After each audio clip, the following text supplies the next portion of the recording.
Jared. I'm sure when you look at the film of the Cal game that you weren't pleased with what you saw. What did you see when you examined it? Props to Cal. They're a great football team, but also, we kind of shot ourselves in the foot a lot there. As far as us linebackers, we not being able to see the pulls. Getting over there. D-line gap integrity. So and we all took our part, and it wasn't our best game. So. What do you think happened after the quarter that allowed them to get them? I would say like I said before, we kind of shot ourselves in the foot a lot, like things that we practice in practice, we weren't out there doing it in the game, and we kind of, got away from that. When gap integrity gets lost, what are some of the causes of that? Well, basically it's because our defense, we're a gap integrity defense. Our defense is designed to stop the run. So once that gap integrity gets lost, or someone jumps out of gap, or a gap, or misfits, that kind of everything goes bad, so we kind of got to keep that gap integrity. I understand why the importance of not doing like full tackling in practice for safety and health and all that. But what is the difference between doing a tackling drill and doing a live tackle? Can you really replicate it in a drill?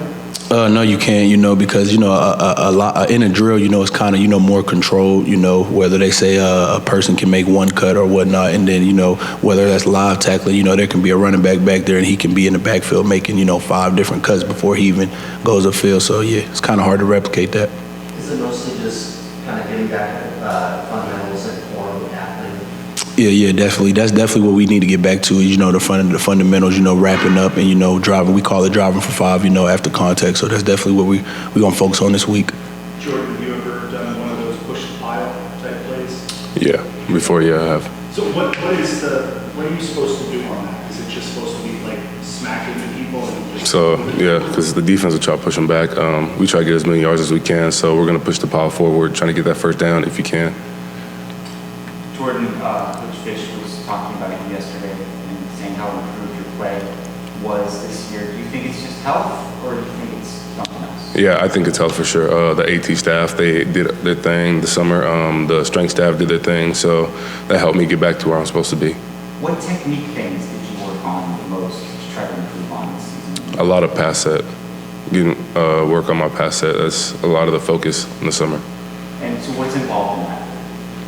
Just pass setting pretty much. Just over and over again, repping it, repetition. Kind of a kick step to the left? Yeah, just kick back, kick vertical, all that stuff. Where do you feel that offensive line has improved since that Mississippi State game? It seems like you guys are getting stronger each game since then. Yeah, I'll say our pass protection's improving a lot. Also our run game, we're stretching the line, making gaps for the running backs to hit. You guys had a couple good blitz pickups against Cal. What goes into that? What's the process of? Like film study, I said a while back, film study, the whole line's been in the room. We've been focusing on what to pick up, what to look at, reading the defense, see where the linebackers go, just to know what kind of play they're going to run, so it's easier for us to pick up. What's the communication that happens in that couple seconds before and after the snap? So we get on the line and it's just, look at his stance, look at his eyes, understand where he's slanting, where he's going, which hand's down. So we both know where he's going to go and where the D tackle's going to go and the end's going to go. Does Josh say something and then it kind of trickles out? Yeah, so yeah, we both pick up on it and we both communicate and we're on the same level. Jerry, have you run more this season than maybe any other in games in terms of the way the scheme is being afforded to? No, I wouldn't necessarily say that. I've always been a person to, run to the football. So, no, I wouldn't say that. But do you have to cover more ground maybe than you have in the past? Not really. I mean, playing linebacker, you obviously have to be able to play sideline to sideline. So, yeah. So you've played a lot of snaps this year. I don't know what the percentage is, but it's probably somewhere 90 or even higher.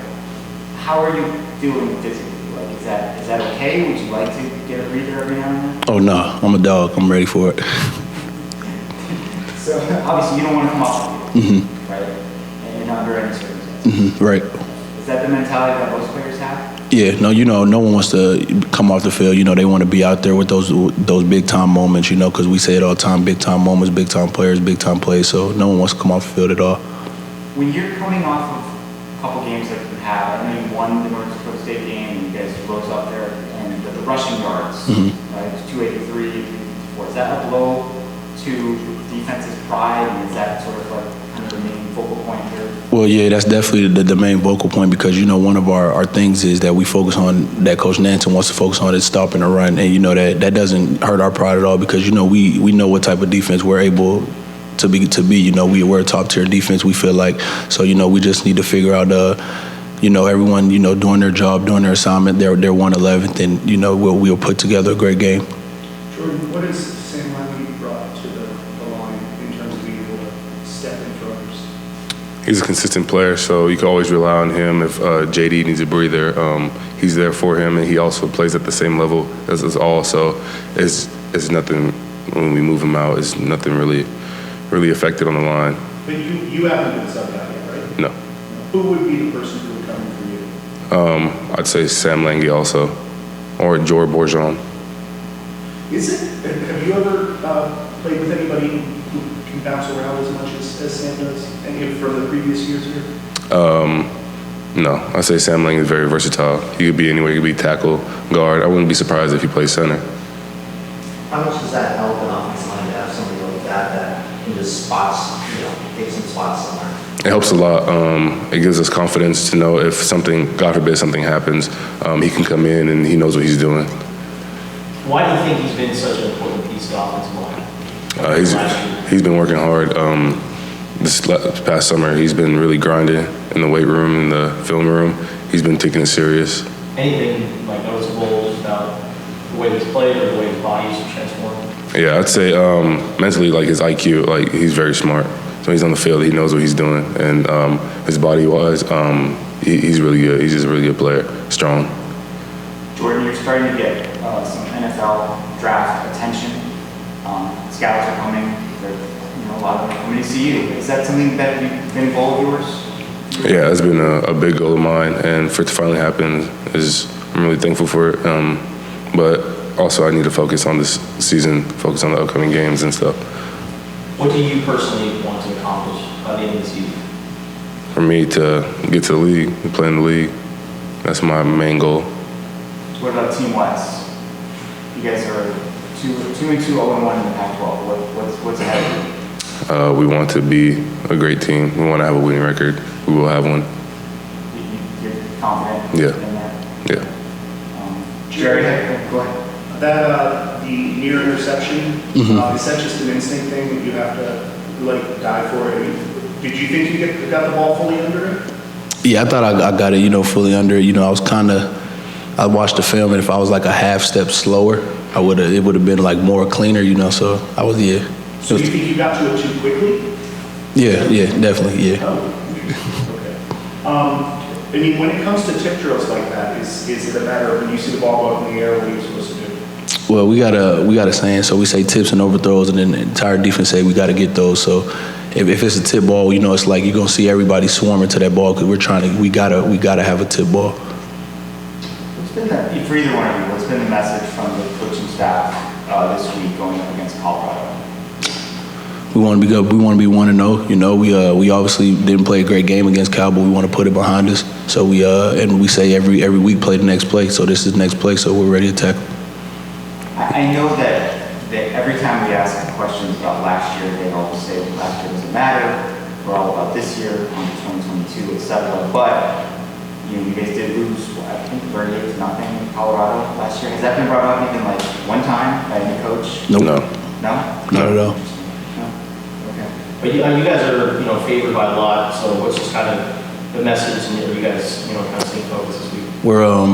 We understand that we're favored, but we're going to still take the mindset as if we're not, So we're going to go in there and we're going to attack it as if we're the underdogs. Have you had a chance to look at their offense yet? Yeah. I know they changed quarterbacks last week. That seemed like it. They definitely were better than they've been. How does that change things? Me personally, they're both of the quarterbacks were, pretty good. So, I think we still need to come well prepared, like stopping our goals, stopping the run, and we need to keep the quarterback contained. He's a good player as well. Are there any lefties on the roster who can serve as Not that I can think of at the top of my head.